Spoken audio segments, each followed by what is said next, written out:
नमस्कार दोस्तों, मैं हिमांशु शर्मा, सरस्वती क्लासेस रुड़की। एक बार फिर हाजिर हूँ आपके सामने अपनी नई सीरीज़ लेके करंट अफेयर्स की।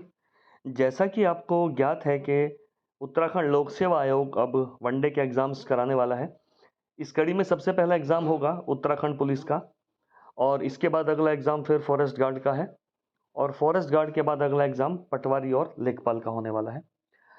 इसमें जीएस वाला जो सेक्शन है वहाँ पर कुछ करंट अफेयर्स, रीजनिंग और कंप्यूटर का सेक्शन आपको देखने को मिलेगा।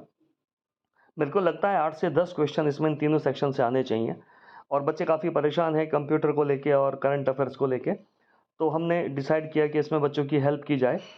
आप हमारी कोचिंग पे आके इन सभी के प्रिंट आउट्स भी ले सकते हैं बिल्कुल फ्री ऑफ कॉस्ट अगर आप रुड़की से बिलोंग करते हैं तो। और अभी हम आपको छोटी-छोटी वीडियोज़ प्रोवाइड कराएँगे करंट अफेयर्स की और फिर इसके बाद कंप्यूटर की भी पूरी हम एक सीरीज़ बनाएँगे छोटी-छोटी 5-5 मिनट की वीडियोज़। तो माँ सरस्वती ने चाहा तो आपके पेपर से पहले सब चीज़ें हम आपकी कवर करा देंगे। तो समय को बचाते हुए शुरू करते हैं दोस्तों। सबसे पहले बात करने वाले हैं उत्तराखंड विधानसभा चुनाव के बारे में। उत्तराखंड में सबसे पहले विधानसभा चुनाव 2002 में हुए थे, फिर 2007 में हुए, फिर 2012 में, फिर 2017 में और उसके बाद 2022 में। दोस्तों 2022 में जो विधानसभा चुनाव हुए हैं, इसमें वोटिंग हुई थी, आप देख सकते हैं 14 फरवरी 2022 को। और जो मतदान का प्रतिशत है वो पिछली बार से थोड़ा सा कम है इस बार 62.5%, क्योंकि पिछली बार 65.10% था। और इनके परिणाम आए हैं 10 मार्च 2022 को। इसमें दोस्तों बीजेपी सबसे बड़ी पार्टी बनकर उभरी, 47 सीटें इसको मिली। कांग्रेस को 19 सीट मिली और 4 सीटें निर्दलीय के खाते में गई। इस बार दोस्तों कुल 8 महिलाएं सफल हुई हैं। और अगर आपसे पूछ ले कि अभी तक जितने भी विधानसभा चुनाव हुए हैं उसमें कितनी कितनी महिलाएं जीती हैं, तो एक कोड याद रखना दोस्तों, 44-55। तो 2002 में 4, 2007 में 4, 2012 में 5 और 2017 में 5, लेकिन इस बार दोस्तों टोटल 8 महिलाएं जो है वो जीत के आई हैं। इसके अलावा दोस्तों पहली महिला विधानसभा अध्यक्ष बनने वाली महिला श्रीमती रितु खंडूरी जी हैं जो इस बार बनी हैं। और उत्तराखंड को सबसे युवा मुख्यमंत्री मिले हैं इस बार, श्री पुष्कर सिंह धामी जी। और बाकी आप थोड़ा बहुत और इसके बारे में नेट पे सर्च कर लेना, अगर यहाँ से कुछ क्वेश्चंस आपके पेपर में आ जाते हैं तो। बाकी मैक्सिमम चीज़ें जो हैं हम कोशिश कर रहे हैं वो आपकी कवर करके चलें। और दोस्तों आपको पता होगा कि ये चुनाव अपना पहली बार में हार गए थे मुख्यमंत्री जी, लेकिन दूसरी बार फिर ये चंपावत से उपचुनाव जीते हैं। इसके अलावा दूसरी जो इम्पोर्टेंट पर्सनैलिटी हैं दोस्तों, जनरल बिपिन रावत जी। अब शब्दों में तो इनको बयां करना बहुत ही मुश्किल है, क्योंकि शब्दों से बड़ी ये पर्सनैलिटी हुआ करती थी और भारत की अखंडता एकता में इनका बहुत बड़ा योगदान रहा है।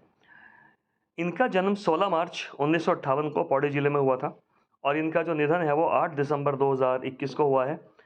और आपको पता ही है कि MI हेलीकॉप्टर क्रैश हुआ था, उसमें इनका निधन हुआ था और उनके साथ इनकी पत्नी भी थी, श्रीमती मधुमिता रावत जी। और ये भारत के पहले चीफ ऑफ डिफेंस थे अपॉइंट होने वाले। इसके अलावा दोस्तों इनका जो संबंध है वो गढ़वाल राइफल से रहा है और UN के बहुत सारे मिशन में भी दोस्तों इनका योगदान रहा है। इसके अलावा ये भारत के थल सेना अध्यक्ष भी रहे हैं 2016 में और 26वें नंबर के ये थल सेना अध्यक्ष थे। सर्जिकल स्ट्राइक, म्यांमार स्ट्राइक में इनका बहुत इंपॉर्टेंट योगदान रहा है और हम अपने भगवान से, ईश्वर से, माँ सरस्वती से यही कामना करते हैं कि ये जहाँ भी रहें स्वर्ग में रहें और भगवान इनको अपने पास रखें। इसके अलावा अगली पर्सनैलिटी दोस्तों श्री सुंदरलाल बहुगुणा जी, बहुत इंपॉर्टेंट पर्यावरणविद हैं उत्तराखंड से और इनका जन्म 1927 में मरोड़ा गांव टिहरी में हुआ था। हाल ही में इनका निधन हुआ है दोस्तों, 21 मई 2021 को कोरोना से इनकी डेथ हुई है। और दोस्तों आपको पता होना चाहिए इनकी एक बहुत फेमस किताब है, उसका नाम है धरती की पुकार। और एक और किताब है इनकी, Richard centre Bob Boris Becker, ये भी आपके पेपर में पूछी जा सकती है। इनकी पत्नी का नाम दोस्तों कमला रावत था और ये सबसे पहले जो आंदोलन से जुड़े थे वो था दोस्तों चिपको आंदोलन। इसके अलावा टिहरी बांध का विरोध भी इन्होंने किया था। और 1987 में दोस्तों इनको एक पुरस्कार मिला था, राइट लाइवलीहुड अवार्ड, ये आपके पेपर में पूछा जा सकता है। हिमालय बचाओ देश बचाओ का नारा भी दिया था इन्होंने। पद्मश्री भी इनको मिला था, पद्मश्री को इन्होंने आपको पता है स्वीकार करने से मना कर दिया था और फिर बाद में इनको भारत सरकार ने पद्म विभूषण दिया था। तो इस तरीके से दोस्तों छोटी छोटी सीरीज़ हम लोग आपके लिए बनाएंगे। ये पहली वीडियो थी इस सीरीज़ की, अगली वीडियो जल्दी ही लेकर आपके सामने पेश होंगे। और अगर आप रुड़की से हैं तो कोचिंग में आके मिल सकते हैं। इन सब एग्जाम्स के लिए हमने स्पेशल बैचेस शुरू किए हुए हैं और सबसे कम फीस पे रुड़की में हम पढ़ाते हैं, केवल 800 रुपये पर मंथ। और एक बार आके हमारी क्वालिटी ज़रूर चेक करें और हम आश्वस्त हैं कि आपको पसंद आएगी हमारी पढ़ाई। चलिए धन्यवाद, थैंक यू सो मच, मिलते हैं अगले वीडियो में।